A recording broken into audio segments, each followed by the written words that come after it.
네, 안녕하세요. 교회 인물을 통해 하느님의 나라를 슬쩍 엿보는 시간입니다. CPBC 희년 특집 신세계에 오신 여러분 환영합니다. 네, 오늘도 이렇게 네 분의 손님을 모셨는데요.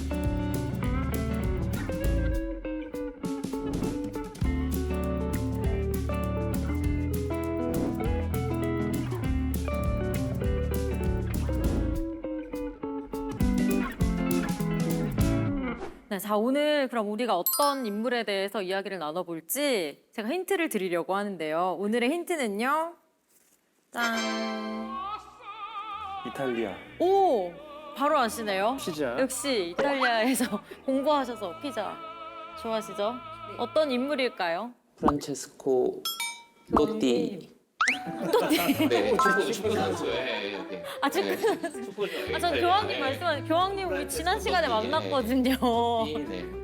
아, 축구 선수 무슨 관련이 있을까요? 저는 품위 있게 네. 단테 엘리기에리. 엘리기에리? 단테. 오. 아니면 뭐 미켈란젤로. 미켈란젤로. 만나보고 싶긴 하네요, 미켈란젤로. 아, 근데 이탈리아 하면은 사실 교황님 그리고 예술가 외에는 떠오르는 이름이 딱히 없네요. 자, 요걸로는 조금 이제 부족한 것 같아서 다른 힌트가 있는데요. 이번에 힌트는요. 두 번째 힌트는 짠. 아, 블루투스. 명품 키보드. 네, 키보드. 네, 이탈리아와 키보드 무슨 관련이 있을까요? 뭔가 IT 관련된 건가요? 오. 네. 와, 저는 이탈리아에서 살았었기 때문에 네. 이탈리아와 이 전산 이쪽은 사실 매치가 잘 안 되거든요. 그쵸. 아. 완전히 막 전산 유럽은 강국은 조금 우리나라 아닌가요? 저 IT 강국. IT 출국 가서도 강국. 몇 시간 기다려야 되고 뭐 그런 경험이 많아서 매치가 잘 안 되는데. 그러나 오히려 그 부분 때문에 더 강하게 연결되는 도드라지는 어떤 인물이 떠오르시나요? 실루엣이 살짝 떠오르긴 하는데 아. 그 실루엣인 것 같고. 네. 약간 눈치채신 것 같은데요. 네. 그러면 오늘의 인물 영상으로 먼저 만나보겠습니다.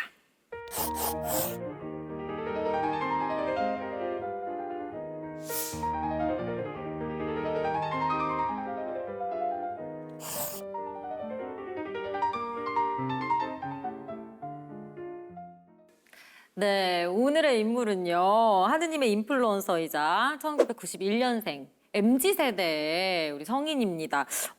이런 표현 해도 될지 모르겠는데 좀 따끈따끈한 성인이세요. 왜냐하면 불과 2주 전에 9월 7일에 시성식이 이루어졌으니까요. 이분이 바로 까를로 아쿠티스라는 성인입니다. 아마 처음 들어보시는 분들도 우리 시청자 여러분 중에는 계실 것 같아요. 그래서 저희가 오늘 인물에 대해서 탐구해 보려고 합니다. 91년생이 MZ 세대의 첫 성인이 하느님의 인플루언서라고 불리는, 왜 이런 별명을 갖게 됐냐. 15살에 급성 백혈병으로 이제 돌아가시게 됐는데 갑자기 15살 때까지 만든 이제 웹사이트가 있고 그 웹사이트에 성체나 아니면 성모님에 대한 기적들이 정리가 잘 되어 있고 이런 거를 봤을 때 그냥 뭐 그런 거는 할 수 있지도 않나 싶겠지만 또 책을 읽어보면요. 이분의 어떤 그 인품이라고 할까? 너무 대단한 것 같아요. 어린아이 같지 않은. 어떤가요, 아쿠티스? 어떻게 보셨어요? 저는 그 12세 때부터 그 아쿠티스가 다니는 성당에 동료들을 위한 교리 교사를 아쿠티스가 했다는 거를 저는 굉장히 인상적으로 들었고요. 그리고 10세, 10대라는 거는 사탕, 장난감 이런 거를 즉시 좋아하게 되는 그런 나이인데 그때 이미 영성체라든지 성체성사라든지 이런 거는 눈에 보이는 것들은 아닌 거잖아요. 그러니까 그 어린 나이에 이미 눈에 보이지 않는 것에 대한 가치를 안다는 거는 하느님의 특별한 손길과 사랑이 있지 않으면 어려운 것 같고, 그래서 비록 아쿠티스가 우리 입장에서 굉장히 슬프게도 어린 나이에 세상을 떠나긴 했지만 그래도 하느님께서 정말 특별히 어린 나이 때부터 사랑해 주셨던 그런 소년이었구나, 이런 거를 저는 좀 아쿠티스의 생애를 보면서 다시 한번 느꼈고, 저 자신과 비교해서 그때 내가 했던 거를 생각해 보면은 이건 거의 뭐 저 자신과 비교해서 그런 점을 더욱더 좀 느끼게 되었어요. 근데 이런 아쿠티스가 이탈리아에는 어떻게 알려지게 되고 또 어떻게 시성을 하게 됐는지도 궁금해요.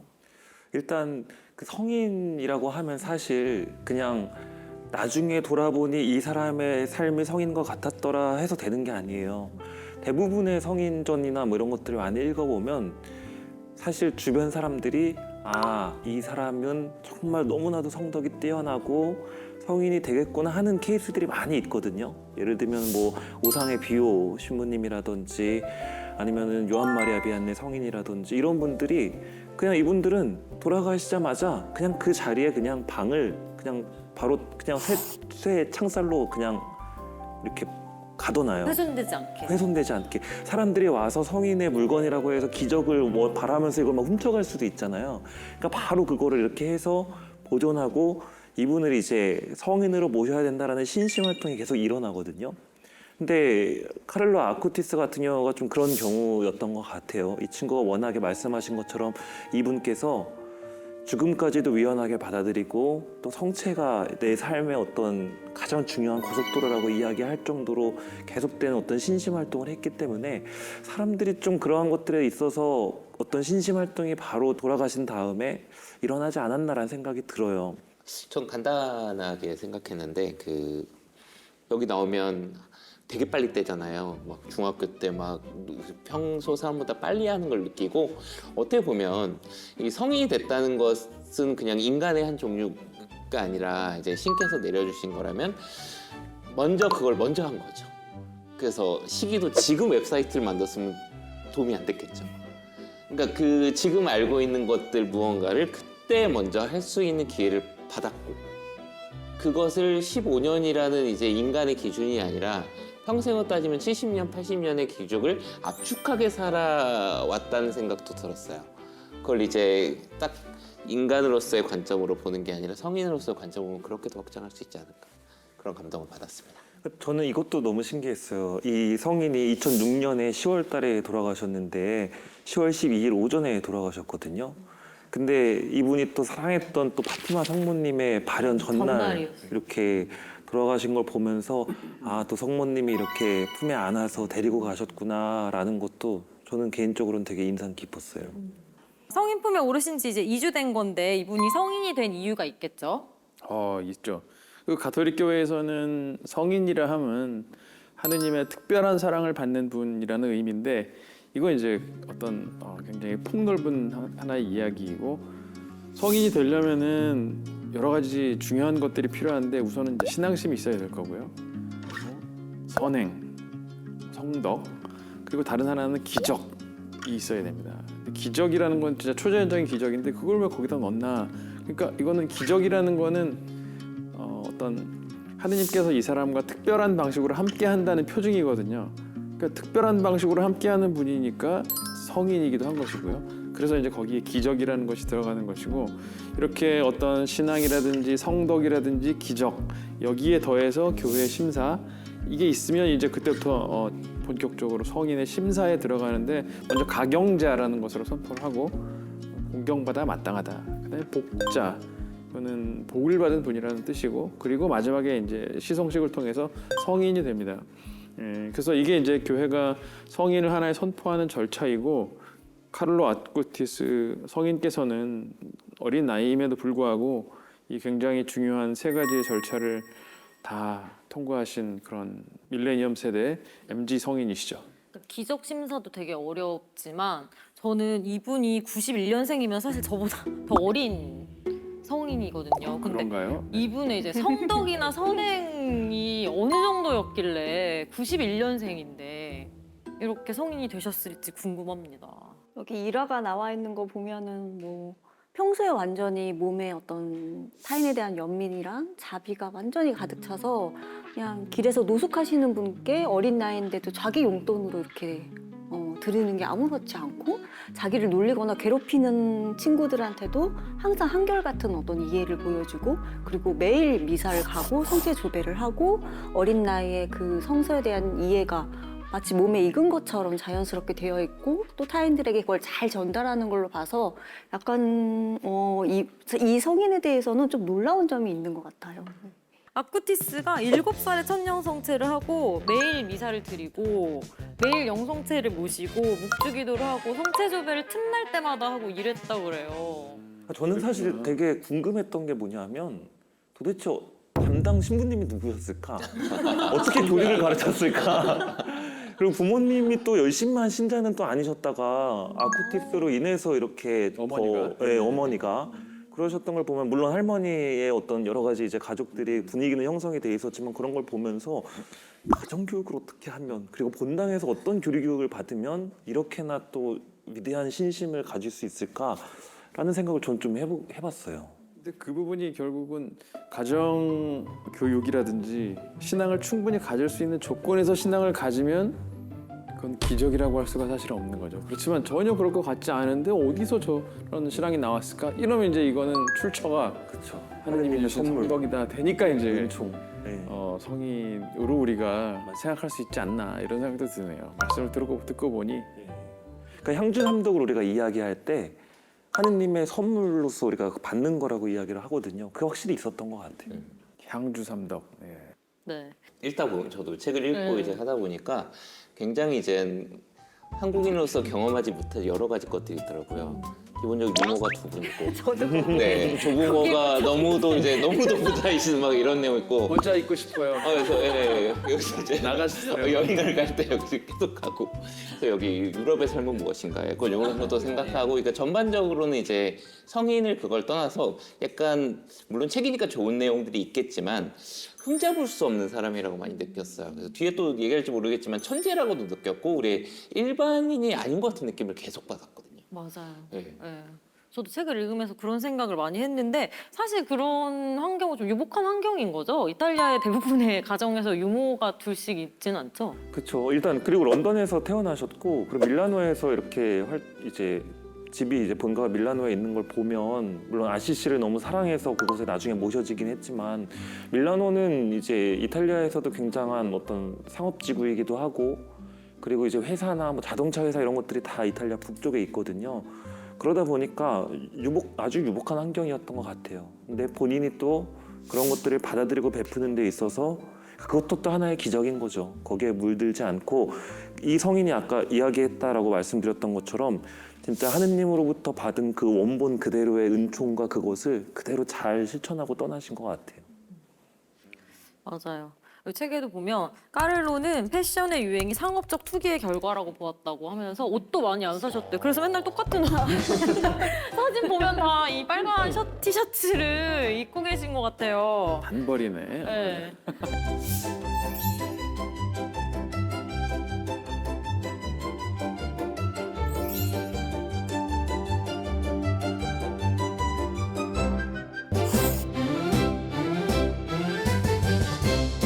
그런 증언들을 또 보면은 뭐 친구 중에서도 항상 소외된 친구들을 많이 도와주려고 했다. 그리고 본인이 유복한 환경임에도 불구하고 정말 친구를 가리지 않고 잘 사귀는 아이였다. 막 이런 증언들이 있는 거 보면 너무 신기한데 이 나이에 그럴 수 있을까? 근데 또 까르필로 아쿠티스의 신심은 이렇게 오프라인에서만 구현된 게 아니라 홈페이지? 웹페이지를 만든 걸로 잘 알고 있는데 이탈리아에 직접 계셨으니까 아쿠티스 성인에 대해 먼저 알고 계셨나요?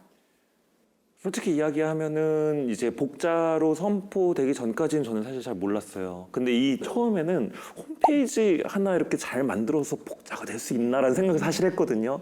근데 이분의 어떤 여러 가지 자료나 책을 보면서 어린 시절부터 하느님께 깊이 취해서 살았고 어떤 신앙의 모범이 되었고 홈페이지는 그 많은 일들 중에 하나였구나라는 생각을 많이 하게 됩니다.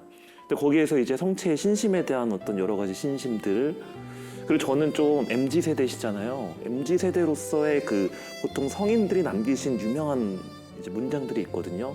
근데 이 아쿠티스 성인 같은 경우에는 진짜 MZ스러워요. 그게 뭐냐 하면 우리 모두는 원본으로 태어나지만 많은 사람들이 복사본으로 살아가다 죽는다. 이게 MZ 성인의 이야기입니다. 이거를 이제 교황님께서 그리스도는 살아계십니다에서 인용을 하셨는데 원래 이걸 조금 풀어서 이야기하면 누구나 각자 고유한 존재로 태어나지만 많은 이들이 남들을 모방하다 삶을 마감합니다. 여기저기 이끌려 다니면서 이런 이야기들을 보면은 아, 참 MZ 세대로서의 어떤 갖고 있는 통찰력과 신앙 그걸 좀 많이 생각해 보게 돼요. 혹시 사이트 들어가 보셨어요? 들어봤습니다. 오. 말씀하신 대로 단순하게 돼 있다고 느꼈는데 근데 요 생각을 좀 했어요. 제가 그걸 저는 사실은 잘 이 성인에 대해서 잘 모르고 나중에 알게 돼서 들어가 봤는데 지금 기준이니까 단순하다고 생각하고 지금 우리가 보고 있는 수많은 것들의 기준으로 생각하면 그렇지만 이걸 만들었을 시점으로 생각했을 때는 굉장히 획기적이고 굉장히 나아졌을 거라는 거죠. 그리고 아까 말씀하신 대로 본인이 그냥 사이트를 하나 만들고 어떻게 했다는 것이 아니라 본인이 원래 목적이 있고 본인의 삶이 이끄는 방식을 본인이 혼자 스스로 공부한 컴퓨터 프로그래밍이나 여기 나오거든요. 보면 이제 혼자 독학을 하고 어떻게 저는 가능한지 모르겠는데 중학교 때 대학교 전공 서적들을 읽는 수준으로 되고 그러니까 천재급이라고 생각을 하는데 그걸로 생각하면 굉장히 좋은 사이트라고 생각이 들었고요. 그리고 저도 옛날 생각해보면 초등학교 중학교 때 처음 컴퓨터를 접했을 때 그걸로 보통 뭘 하냐면 보통 오락만 하거든요. 보통 이제 지금 많은 사람들이 이렇게 생각했어. AI가 이 정도로 발전을 했을 때 사람들이 다 이제 터미네이터를 생각했었거든요. 근데 실제로 사람들이 지금 어떻게 쓰느냐 다 오락물로 쓰고 있고 이상한 막 AI를 유튜브에 검색하면 AI 가장 먼저 나온 것이 AI 룩북이라고 나옵니다. 이상한 막 옷을 막 갈아입고 이상한 야릇한 것을 하는 걸로 발전돼 버린 거죠. 그러니까 아무리 기술이 발전하고 어떤 것이 하더라도 사람은 그 도구를 자신의 생각대로 쓰는 게 사실 사람이라고 생각하거든요. 그런 면에 있어서 지금은 순교나 이런 것들이 흔치는 않다고 생각해. 신체적이라던가 그런 약간 기적들을 여기에서 행했다고 생각을 했습니다. 보면은 그 내용을 보면 단순히 성체 기적만 정리해 놓은 것이 아니라 물론 성체 기적도 제가 알지 못했던 뭐 인도라든지 뭐 네덜란드라든지 뭐 아르헨티나라든지 제가 잘 알지 못했던 여러 가지 20개 국가의 어떤 성모 발현을 정리를 해놨고 제가 알지 못했던 것들이 정리돼 있어서 제가 놀랬고 근데 거기에 추가로 이제 어떤 성체 신심과 관련된 어떤 성인들 신비가의 이야기들 그리고 성모님의 어떤 성모님 발현 때 성체에 관해서 이야기하셨던 말씀 이런 것들을 또 잘 정리해놓고 또 지도로도 이렇게 정리를 해놓고 했던 걸 보면 아, 그 기술적인 측면에서도 뭐 어떤 여러 가지 혁신적인 것이기도 하지만 그 내용과 영성 자체도 확실히 이 성인이 확실히 가지고 있었다라는 거를 감탄하면서 저는 좀 들어가 봤던 것 같아요. 10대 청소년이 참 그거 어려울 것 같은데 그러니까요. 그래서 지금 말씀하시는 거 들으면서 느끼는 거는 어쨌든지 간에 그런 웹사이트를 구축하고 그 안에 그런 컨텐츠를 넣는 거는 약간 기술적인 작업이잖아요. 근데 결국은 기술 행위인데 신앙 행위인 거잖아요. 그래서 아, 기술 행위라는 거를 어떤 목적으로 하느냐에 따라서 이것이 신앙 행위가 될 수 있구나. 이거는 사실은 굉장히 약간 뭐랄까 아, 그럴 수 있구나. 약간 굉장한 깨달음을 주는 하나의 행위였던 것 같아요. 네, 맞아요. 신부님은 학교에 계시니까 또 이런 젊은 친구들 많이 만날 텐데 신부님이 느끼는 90년생 어떤 느낌이에요? 우선 첫째로 느끼는 거는 술을 잘 안 마시고요. 근데 그거는 굉장히 시사하는 바가 많다고 생각하는데 이 술을 마신다는 게 개인의 취함 이게 이제 1번에 있고 그다음에 집단의 취함이라는 게 있잖아요. 두 개 같이 있는데 요즘 친구들한테는 집단이라는 것 자체가 중요하지 않기 때문에 집단의 취함이라는 건 필요가 없는 거죠. 그러니까 결국은 술을 마실 필요가 이유가 하나가 싹 줄어들고 개인의 취함은 일종의 뭐 요즘 유행하는 말로 도파민 샤워라는 말로 바꿀 수가 있잖아요. 술 취한다는 것이. 근데 도파민 샤워장이 너무 많은 거죠. 그러니까 술집 말고도 우리가 갖고 있는 스마트폰이나 이런 거에서도 얼마든지 즐거운 자극을 받을 수 있으니까 굳이 그거를 갖다가 알코올이라는 샤워를 통해 가지고 내 도파민 자극을 받을 이유가 사실은 없는 거죠. 그러니까 그렇게 따지고 보면은 술을 마시지 않게 되는 합당한 이유가 생긴다고 생각을 하고요. 그 다음에는 이제 뭐 약간 무거운 주제 이런 거 좀 싫어하고 그리고 강렬하거나 어떤 뭐 펀치라인이라고 하는 딱 엣지를 주는 하나의 중요한 어떤 메시지가 강한 짧은 거 좋아하고 우리가 쇼츠라고 말하는 이제 그런 거고 그리고 그런 세대이기 때문에 작가님도 느끼셨을지 모르겠지만 기승전결로 뭔가를 표현하는 것 자체에 굉장히 그러니까 그 기승전결로 표현된 것들을 이해하는데 왜 이걸 이해해야 되지? 혹은 어려움을 겪는 것 같더라고요. 바로 지시적으로 딱 들어가야지 되는 거고 서술적으로 그냥 바로 나가줘야 되는 게 요즘 학생들의 특징인 것 같고. 근데 저는 들으면서 신민 말씀 들으면서 생각한 게 그러면 정말 젊은 친구들은 성경과는 가까워지기 힘들 것 같아요. 뭔가 성경은 한 번에 지시적으로 얘기하는 게 아니라 좀 탐구를 하고 음미를 하고 좀 생각을 해야 되는 부분이잖아요. 또 청년 성서 모임 지도도 하시고 청년들과 가까이 계시는 어려운 질문이에요. 신민님 어떻게 느끼시나요? 근데 저는 한편으로는 그런 생각도 들어요. 저는 이제 어제도 그렇고 이제 고등학교에서 가끔 불러서 가는 경우가 있어요. 고등학교 강의를 이제 가는데 학교들, 그러니까 종교, 천주교 학교가 아닌데도 이렇게 종종 불러주시거든요. 학교들에서, 고등학교들에서.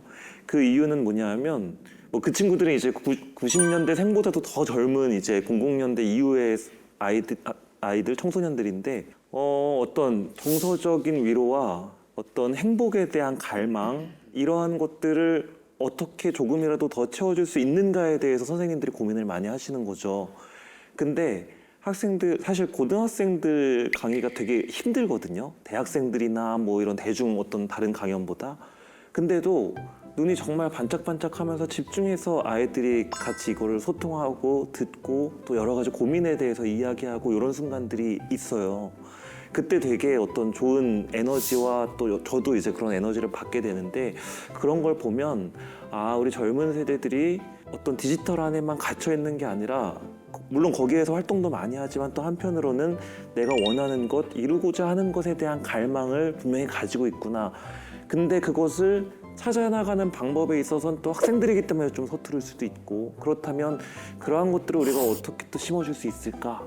그런 걸 생각해 보면 영적인 측면에서도 영성적인 측면에서도 우리가 잘 이것을 알려주고 학생들에게 설득했을 때 그리고 도파민이라는 게 핸드폰을 통해서만 나오는 게 아니라 신앙을 통해서 함께하는 유대 안에서 나오는 걸 느끼게 되는 순간 이들도 또 참된 신앙인으로서 성숙할 수 있지 않을까라는 기대도 되게 많이 갖게 되는 것 같아요. 저는 작가님께 여쭤보고 싶었던 게 뭐냐 하면 저희가 이제 10대 때나 이럴 때는 사용하지 않던 기기들이 이제 예를 들면은 뭐 전자책이라든지 이런 뭐 패드라든지 이런 것들이 나오잖아요. 그럼 책 읽는 방법도 요즘 많이 전자책으로 많이 보고 이게 조금 달라졌을 것 같은데 어떠세요? 근데 아직도 이 종이 출력으로 해서 다 교정을 보고, 그러니까 그 버릇은 똑같은데요. 다만 이제 그냥 정보 서치용으로 필요한 자료는 이제 이북으로 볼 수 있어요. 그전에는 아예 이북은 거의 읽지를 못했거든요. 저는 지금도 그렇거든요. 네. 무조건 책을 사서 봐야 되고. 네네. 뭔가 집중도가 확실히 달라서. 근데 요즘에 독자분들 만나보면 일단 공간 너무 많이 차지하잖아요. 이게 실물이다 보니까. 그래서 이북을 좀 즐기시는 분들도 좀 확실히 늘어나고는 있는 것 같아요. 그런 것 같습니다. 뭐 책에 따라서 책의 어떤 종류에 따라서도 다른 것 같고요. 그러니까 그냥 이북이라든지 이런 어떤 화면을 통해서 볼 수 있는 책이 있고 종이로 봐야 되는 책들이 있을 수 있는 거고 이런 식으로 또 책에 따라서도 종류가 다르고 뭐 이게 어떤 하나의 뭐 모든 책을 다 이북으로 볼 수 있다 없다 이렇지는 또 않은 것 같기도 하고요. 하긴 강의를 하다 보면 학생들이 정말 패드를 너무 기가 막히게 써요. 필기를 하고 뭔가를 하고 하는 것들이 너무 자연스럽고 너무 잘 써서 와, 나 때도 이렇게 이런 것들이 있었으면 종이값을 많이 아꼈을 텐데라는 생각도 들고 확실히 이게 세대가 달라지니까 이게 좀 이런 패턴도 많이 달라지는 것 같아요. 근데 두 가지 면이 있는 것 같아요. 그러다가도 닫고 그 다이어리 꾸미는데 또 이렇게 아날로그 꾸미는 거에 이렇게 열광을 하고 또 디카를 그러니까 똑딱이 카메라를 사실 더 비싼데 폰으로 안 하고 그걸로 해서 또 즐기고 필름 카메라도 네 필름 카메라 하고 그래서 요 세대가 상당히 좀 독특한 것 같아요. 그리고 그래서 저는 이제 기성세대로서는 그 제가 10대 때 유행했던 게 다시 이렇게 막 유행하거든요. 예를 들면 머리끈도 저희 때는 이른바 곱창이라고 불렀던 그게 다시 유행할 때 제가 정말 깜짝 놀랐거든요. 그래서 이런 식의 변화들이 일어나는 걸 지켜보는 것도 신기하고 그게 그 과정에서 어떻게 변화하는지도, 그러니까 적어도 이 세대가 우리 세대한테 아예 관심이 없는 건 아니구나, 접점이 없는 건 아니구나, 이런 생각은 하는 것 같아요. 약간 기성세대 카운터라는 느낌도 많이 받아요. 무슨 얘기냐면 밈이라고 하는 것들이 생겨나고 사라지는 역사를 보면 보통 밈이나 은어 같은 경우는 그들 사이에서 먼저 생성되고 유행을 타는 것인데 이게 대세를 타거나 미디어에 나오면 그 밈은 끝이라고 하거든요. 싫은 거죠. 자기 은어는 원래 자기들만의 이 집단이 사용하는 것이 원래 밈과 이제 유행 아니면 은어의 원래 뜻인데 그런 것들이 메인에 올라가거나 예를 들면 뭐 지상파에서 유재석 씨가 얘기하거나 런닝맨 나오고 이러면 끝이라고 본인들도 알아요. 이제 끝났다 이거는. 진짜 막 우리 회사에 이제 신입사원이 들어왔어요. 근데 걔네들끼리 막 얘기하는 거를 제가 그 얘기를 하면 이제 얘들이 싫어할 수도 있다. 이제 앞으로 안 쓸 수도 이거 있다는 거. 저 선배가 알면 끝인데. 근데 저는 이제 오늘도 이제 강연을 이제 교장 선생님 이제 제가 한 몇백 분 두고 하고 왔는데 저는 이제 그것에 대해서 관심을 갖거나 그거는 좋다고 생각해요. 저도 사실은 90년생이 온다를 맨 처음에 썼을 저는 82년생이니까 그들이 얘기했던 걸 못 알아먹는 순간 궁금해서 찾아보다 보니까 스스로 얘기는 안 했지만 정리하다가 재미를 붙인 게 있었고 그게 이제 작은 시작이었는데 근데 그것을 이제 약간 영포티라고 하잖아요. 저도 포티지만 이제 그게 이제 조롱의 의미로 바뀌었거든요. 젊은 척하는 아저씨. 맞아요. 예, 스윗 영포티 뭐 이런 게 그런 용어가 이제 그것도 이제 바뀌었는데 이제 언론에서 이제 젊은 이제 40대 중년도 늙지 않았다 뭐 이런 걸로 시작됐다가 지금은 약간 조롱의 의미로 바뀌긴 했는데 오히려 근데 그런 것을 굳이 안 보여줘도 될 것 같아요. 그 얘기 막 하는데 오늘 늦었 어때? 뭐 이러면서 느끼하게 막 늦었 그랬음, 오늘 무지개 지리게 일했는데 칼퇴각 뭐 이런 얘기 굳이 하지 말라고 했거든요. 그러니까 이렇게 굳이 안 해도 되는 거예요. 알면 좋겠죠. 오해 없이 알면 좋은데 그러니까 저도 사실 모르거든요. 근데 어디서 뭐 하면 뭐 테스트해요. 뭐 뉴진스가 몇 명인지 알아요? 저는 BTS가 몇 명인지 몰라요. 그건 당연히 우리가 멀어지는 건 당연한 것들인데 굳이 그걸 공부는 좋지만 가서 하지 말자가 제 생각이긴 합니다. 그러니까 좀 본론 넘어오면 그 누군가 기성세대가 했던 것들은 우선 낡은 거예요. 맨 처음엔. 근데 이게 저희도 예전 것들 뉴트로에서 안 하잖아요. 그러면 그게 지금 선배들이 안 하는 것이 새로워 보일 수도 있다고 생각해요. 돌고 돈다고 생각합니다. 우리가 그들이 DM이 좋다고 해서 DM을 모두 대중이 카톡 대신 쓰는 순간 그들은 DM에서 빠져나가요. 다시 카톡을 쓰겠죠. 그렇죠. 이런 것들이죠. 아니면 새로운 것을 뭔가 찾거나 거기다 이제 뭐 다시 이제 편지는 어때? 펜팔 문화가 생길지 모르겠지만 그런 게 다시 핫해질 수 있다고 생각해요. 누군가 안 한다는 것은 그들에게 핫할 수 있다고 생각합니다. 나크티스가 또 컴퓨터 프로그래머의 수호성인인가요? 네. 그러니까 홈페이지를 통해서 일단 본인의 재능을 이제 잘 이렇게 살렸다라는 측면에서 미디어 그리고 이제 컴퓨터 프로그래머들의 어떤 수호 성인으로서 반포가 됐죠. 근데 이제 항상 이게 오프라인과 온라인의 어떠한 삶이 연결이 잘 돼서 이것을 우리가 새롭게 가지고 있는 여러 가지 누리고 있는 이 과학 기술들을 어떻게 사용했느냐에 대한 굉장히 좋은 지표가 되는 성인이라서 그렇게 또 반포가 된 것 같아요. 근데 이제 성체 기적들이라든지 그리고 또 이 성인이 남긴 이야기 중에 나는 성체가 나의 고속도로입니다라는 이야기를 이렇게 남겼거든요. 그러니까 성체에 대한 신심이 뛰어나서 그러면 내가 가지고 있는 어떤 재능, 기술을 가지고 이걸 어떻게 세상에 더 이 기쁜 소식을 알릴까에 대한 고민을 했다는 것.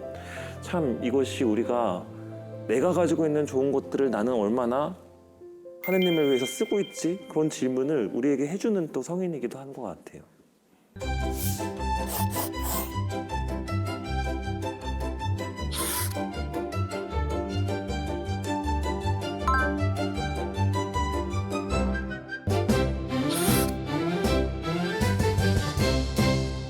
정말 카를로 아쿠티스는 미디어 사용에 정말 올바른 예가 아닌가 하는 생각이 듭니다. 심지어 미디어를 통해서 또 그리스도를 전하는 선교까지 했잖아요.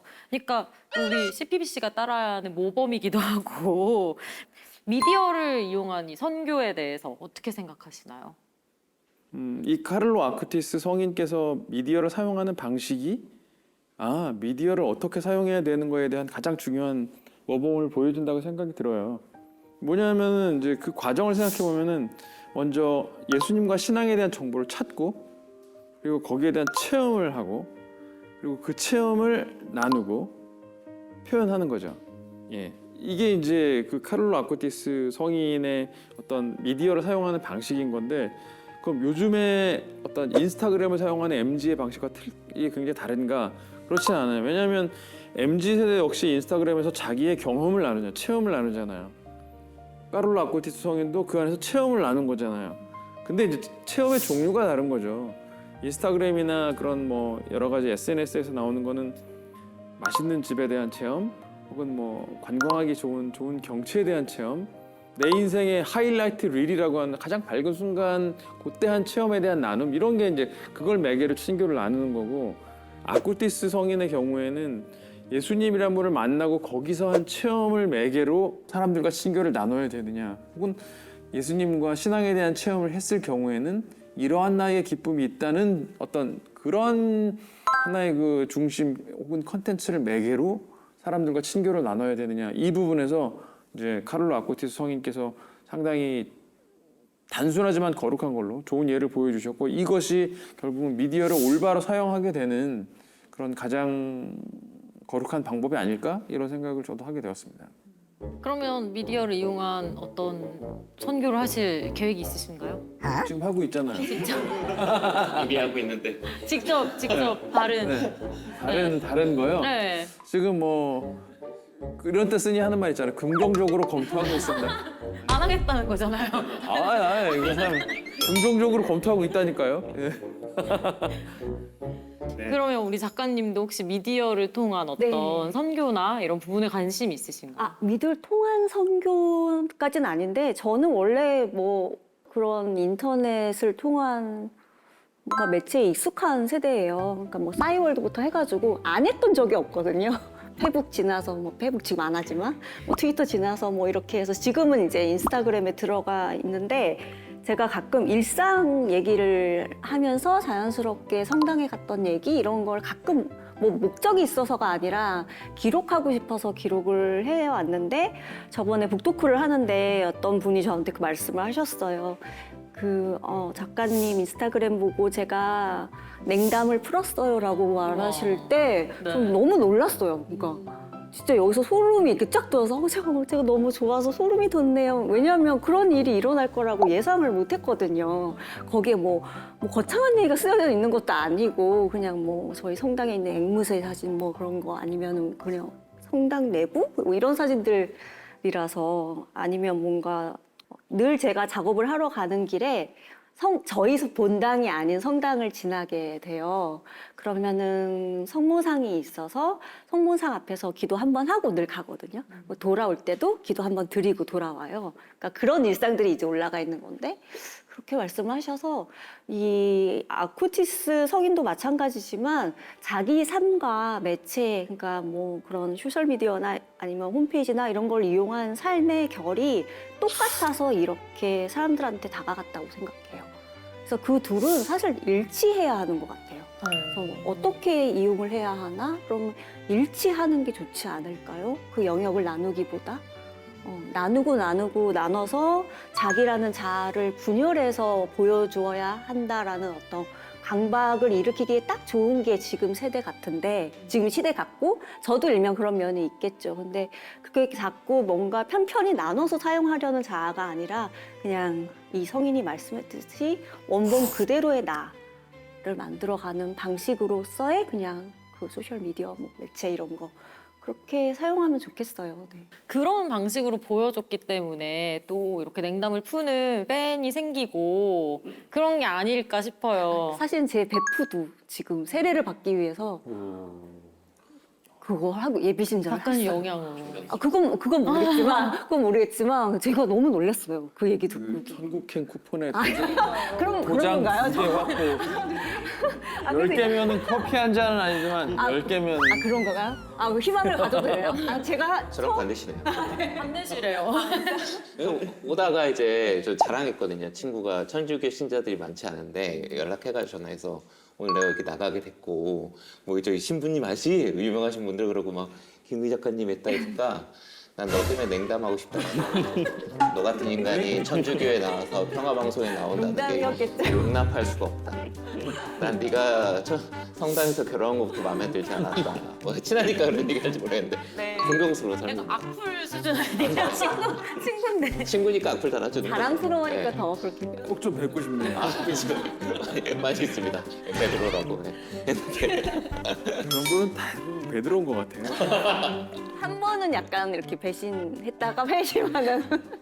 그런 또 그러면 90년생들은 이런 디지털 윤리에 대해 어떻게 생각하나요?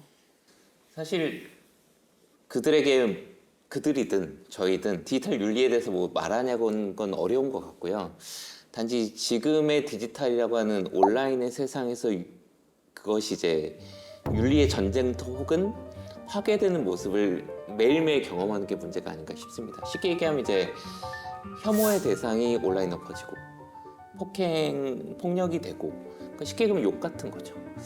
그러니까 쉽게 얘기하면 댓글부터 아니면 SNS에 서로를 혐오하는 내용이나 이런 것이 너무 일상화되었다고 생각을 해요. 옛날 오락실에서 경험했던 분은 아시겠지만 오락실에서는 비윤리적 행동이 일어날 수가 없습니다. 왜냐? 누가 뭐 스트리트 파이터 하다가 지면 화를 낼 수가 없어요. 바로 날라오거든요. 바로 이제 바로 그러니까 직접적으로 우리가 옆에 사람이 있을 때 누군가에게 욕을 하거나 혐오를 퍼뜨리고 이건 지금도 쉽지 않은 일이라고 생각해요. 네, 그 온라인이라는 비직접적인 통합성 그리고 익명성 이런 것들이 지금의 수없이 많은 것들을 만들어낸다고 하거든요. 지금의 문제는 우리가 어떻게 이걸 전도할 것인가 온라인에서 그 이슈는 아니라고 생각해요. 그건 굉장히 좁은 개념이고 그들이 모두라고 생각하는 온라인 안에서 이분이 말만 한 게 아니라 그 행동이나 모든 것 자체를 성덕이라고 많이 표현하는 덕행을 쌓은 그런 모습들을 여기에 나타낸 일부라고 생각하거든요. 그래서 만약 성인이 되시지 않고 지금까지 살아 계셨으면 더 많은 일들을 했다고 생각해요. 그런 것들을 선구자로서 기념했다는 생각을 되게 많이 했거든요, 요즘에. 공부하면 공부할수록. 그래서 그런 의미에서 우리가 좀 더 그냥 단순하게 이 15세잖아요. 15세 동안 했던 몇 가지 것들을 판단하지 않고 지금 어떻게 보면 세상의 모든 거라고 할 수 있는 온라인 세상에서 무언가를 시도했던 선구자로 받아들인다면 굉장히 윤리적인 세상을 만드는 데서 큰 역할을 하지 않을까 생각합니다. 이렇게 정리해 주시니까 저도 확 와닿는 게 이제 막 15세 소년이 되게 컴퓨터 천재고 이런 것을 정리했다. 이 정도로 끝나는 게 아니라 진짜 읽어보면 너무 대단한 성덕을 쌓은 어리지만 분이고 이 분이 이 시대에 할 수 있는 뭔가 굉장한 선교를 한 것 같은 걸로 정리해 볼 수도 있을 것 같아요. 우리 작가님은 어떻게 온라인상의 댓글이나 이런 거 보세요? 다세요? 아니요, 저는 제가 달지는 않고요. 네. 뭐 저에 대한 리뷰나 이런 거를 찾아보거나 하지도 않고, 근데 이제 소셜 미디어는 인스타그램을 하고, 근데 지금 생각해 보니까 제가 되게 아날로그적으로 그 모든 걸 대하는 것 같아요. 그래서 예를 들어서 저는 제 게시물에 댓글을 다시면 무조건 댓글 달거든요. 아, 답장을 해주는 거예요. 네, 그러니까 그거는 몇 년 동안 일관되게 이제 이어져 오는 건데, 왜냐하면은 저는 그냥 오프라인 사람과 크게 다르지 않다고 생각하는 것 같아요. 근데 누가 한마디 했는데 왜 대답을 안 한다는 게 마음이 너무 불편한 거예요. 근데 언제 독자분이 말씀하셨는데 그렇게 하는 경우가 많지 않다고 하시는 거예요. 댓글을 다 달거나 아니면 뭔가 리그램을 하거나 그렇게. 그래서 내가 굉장히 좀 이 매체를 아날로그적으로 약간 제가 70년대 말생이니까 90년생은 아니니까. 네, 심지어 90년생도 아니고 그러니까 이 매체에 대한 어떤 나의 반응은 그냥 오프라인 사람과 크게 다르지 않구나. 그런 생각이 좀 들어요. 그래서 제가 책임질 수 없는 말들을 온라인상에 당연히 할 수가 없고요. 그게 만약에 비공개 계정이라고 할지라도 그런 것 같습니다. 네, 좀 보수적인 것 같아요. 네. 그러면 어떻게 하는 것이 이제 미디어를 올바르게 사용하는 거라고 가르치시나요? 우리가 AI 시대를 우리가 이야기를 할 때, 특별히 디지털 시대를 이야기할 때 온라인에서 일어나게 되는 여러 가지 말씀하셨던 혐오, 악플, 그리고 가짜 뉴스, 특별히 이제 우리 사회를 또 한국 사회 안에서도 여러 가지 이제 갈라지게 만드는 여러 가지 뉴스들을 보면 이것이 과연 정말로 문명의 어떤 이기일까, 좋은 것들일까라는 생각을 우리가 하게 되거든요. 그러니까 이걸 어떻게든 단축시키고 이 문제를 해결하기 위해서 학자들이 이야기하는 게 AI 윤리이기도 하고, 그렇다면 우리는 이 기술을 사용하고 접하는 데 있어서 이것을 얼마나 잘 사용할 수 있을 것인지가 되게 큰 하나의 키라는 생각이 들어요. 근데 이제 그렇다고 해서 앞서 말씀드렸지만 교회가 이것을 무조건 부정하거나 나쁘다고 이야기하는 건 아니거든요.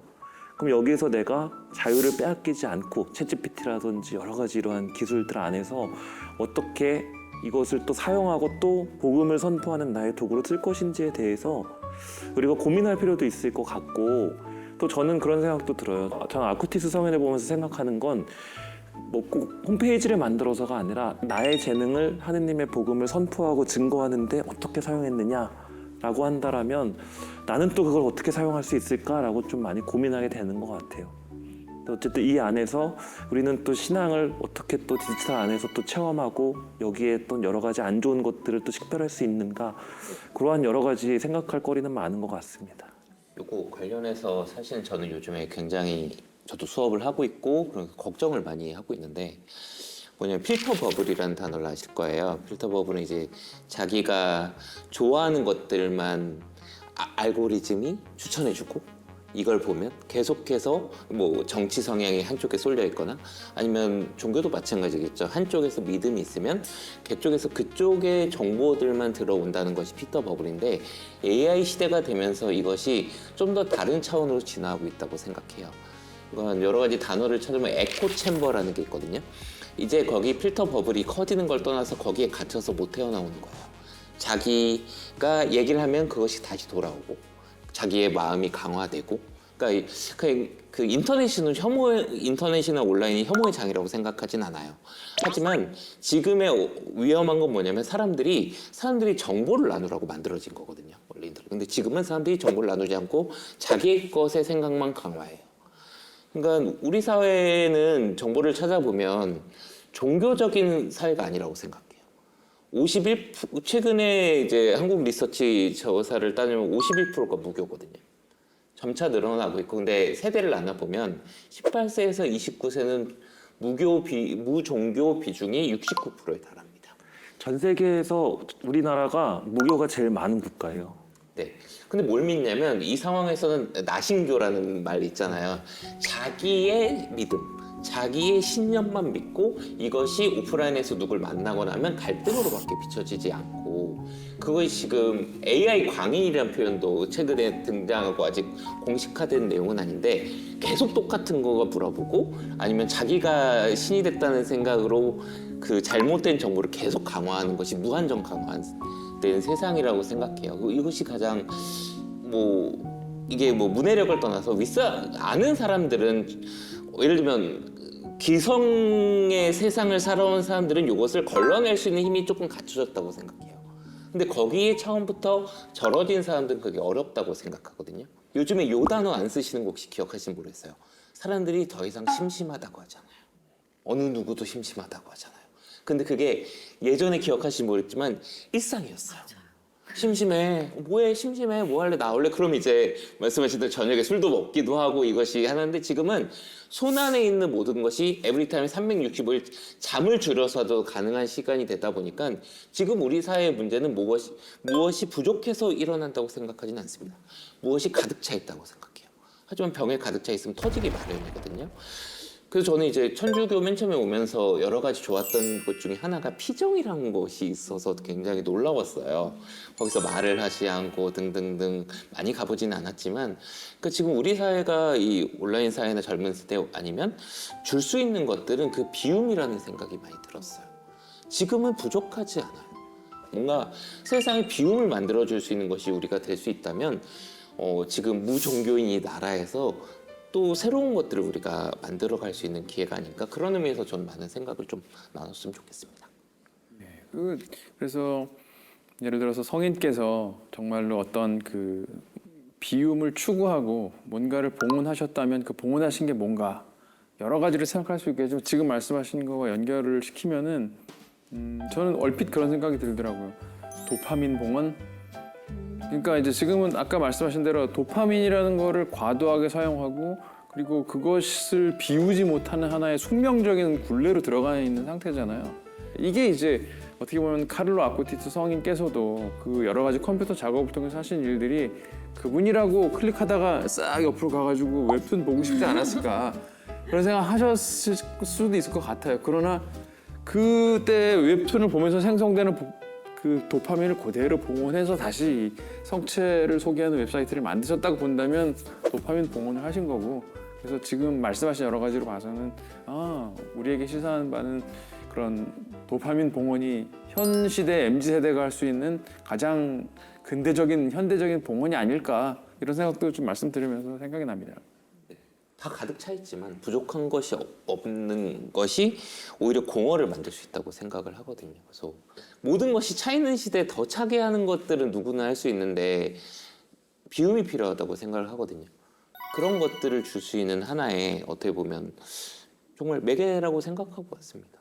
그래서 단순히 뭐 하느님의 인플루언서가 아니라 지금 시대의 하나의 이제 희망이 될 수 있다고 생각을 했어요.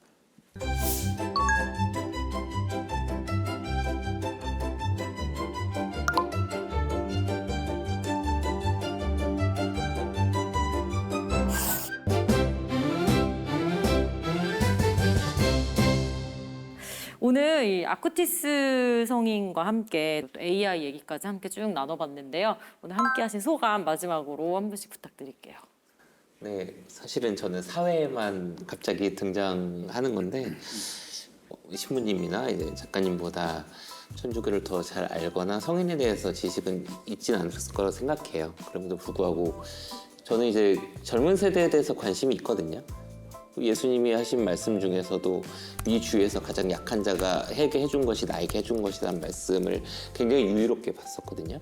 그래서 그런 면에 있어서는 우리가 이 성인뿐만 아니라 또 젊은 세대, MZ 세대의 성인으로서가 아니라 그 다음 세대를 이어갈 모든 사람 인간들에게 관심을 갖는 계기로서 생각을 했었고 그 관심이 지속됐으면 좋겠습니다. 신부님은요? 네, 저도 이렇게 새롭게 탄생한 성인의 삶을 함께 돌아볼 수 있는 게 너무 의미가 있었고, 그러니까 전 신학생 때 그 성인전을 엄청 많이 읽었거든요. 막 좋아하는 성인, 존경하는 성인도 있고 막 이렇게 많이 읽었는데 누군가의 삶을 또 하느님을 따르는 삶을 보는 게 너무 좋았었는데 어느 순간 제가 오랫동안 신학서적만 읽었지 성인전을 읽지 않았구나라는 거를 좀 많이 느꼈어요. 근데 이 책을 보면서 그리고 오늘 프로그램을 준비하면서 예전에 어떤 성인들을 보면서 생각했던 어떤 열정도 조금 살아나는 느낌이었고, 앞으로 그렇다면 나는 우리 사회 안에서 내가 가지고 있는 능력을 어떻게 하느님의 사랑을 선포하고 보여주는 데 쓸 수 있을 것인가 많은 고민을 개인적으로 이제 해보게 되었습니다. 오늘 너무 즐거운 시간이었습니다. 네, 그리고 또 두 분은 4회 동안 이렇게 함께 해주셨잖아요. 네, 신부님 어떠셨어요? 아쿠티스의 경우에는 청년이시잖아요. 그러니까 요즘 우리 시대의 청년에게 시사하는 바가 굉장히 많다고 생각하는데 결국은 요즘 청년과 같은 청년이다. 그건 같은 청바지, 같은 백팩, 그리고 요즘 청년이 사용하는 같은 기계, 같은 방식의 어떤 기계 사용. 그러니까 결국은 그 아쿠티스 성인께서 그러한 요즘 청년이 사용하는 그런 것들을 통해 성덕에 이르셨는데, 그럼 결국은 그 얘기잖아요. 그거는 성덕의 소재는 멀리 있지 않다. 지금 청년들이 일상적으로 사용하는 여러 가지 것들이 성덕의 소재구나. 이게 이제 청년들에게 주는 희망의 메시지이기도 하고, 뭐 저희에게도 주는 희망의 메시지이기도 하고요. 4주 동안에 이제 각자 삶의 자리가 다 다른데 그 삶의 자리에서 획득한 여러 가지 아주 영감적인 관점으로 이 여태까지 우리가 다뤘던 네 분의 인물을 아주 다각도로 관찰하는 과정이 저에게 굉장히 신선하고 재미있었고, 그리고 이런 여러 가지 시선이 담긴 그런 이야기들, 이런 거는 저에게 큰 자양분이 되고 앞으로도 오래 기억할 것 같습니다. 재밌었고 또 다른 분들도 그렇게 재밌게 생각해 주셨기를 부탁을 드려요. 네, 감사합니다. 루카에서 시작해서 아쿠티스 성인까지 왔는데, 신부님께서 말씀하셨지만 이게 한 인물에 관한 이야기라서 또 제 직업이 이야기를 짓는 직업이다 보니까 큰 도움이 되었던 것 같아요. 그래서 이 시간이 저한테도 새로운 세계를 열어 보여주는 말 그대로 신세계였던 것 같고 또 신부님들이 이렇게 나오셔서 저한테 이제 말씀을 해주시니까 되게 좀 영광됐어요. 저는 사실 본당 신부님 만나면 이렇게 쑥스러워서 한 20m 이렇게 거리 유지하고 도망가는 스타일이고 그런데 이 자리에서는 또 제가 가까이 앉아서 이야기를 들을 수 있어서 제가 마치 성경에 나오는 그 마리아? 이야기를 듣기 위해서 집안일을 허술이하고 그 대신 이야기를 듣는 그 순간을 선택한 마리아 맞죠? 마리짱가? 네, 마리아가 된 것 같은 진짜 마리아가 된 것 같은 기분이었고 여기 고생하신 모든 스태프분들 뭐 김슬애 아나운서님 다 감사합니다. 네. 네, 감사합니다. 네, CPBC 희년 특집으로 함께한 신세계, 인물을 주제로 하느님의 세계와 또 삶의 자리에서 우리가 느꼈던 것들을 나누는 시간이었는데요. 시청자 여러분께도 이 희년을 맞아 또 신앙을 다지는 계기가 됐기를 바라면서 저희는 여기서 인사드리겠습니다. 함께해 주신 여러분 고맙습니다. 수고 많으셨습니다.